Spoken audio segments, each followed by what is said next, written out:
قرآن خوانی پر لوگ اکثر گھروں میں کرتے ہیں، اس کے بارے میں کیا؟ بہت آسان ہے اس کا جواب۔ آپ کہتے ہیں قرآن خوانی کی کیا حیثیت ہے شرعی طور پر؟ آسان اس لیے ہے کہ ہم ڈھونڈیں کہ پیارے رسول کے بعد کیا قرآن خوانی ہوتی تھی؟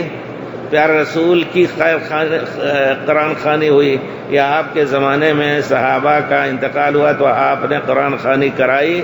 کوئی بتا سکتا ہے عالم کی کرائی آپ نے قرآن خوانی کسی کی نہیں کرائی؟ تو یہ بدعت ہے، اس میں کوئی شک نہیں۔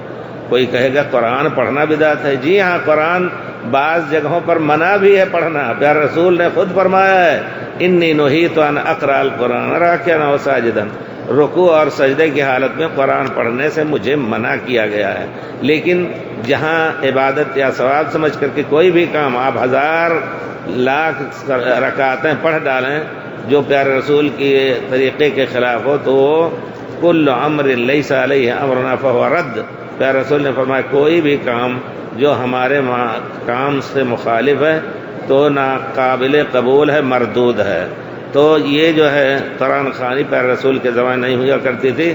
البتہ میت کے لیے دعا ہر وقت چلتے پھرتے پہنچیں، قبر کی زیارت، یہ پیارے رسول نے مشروع فرمایا۔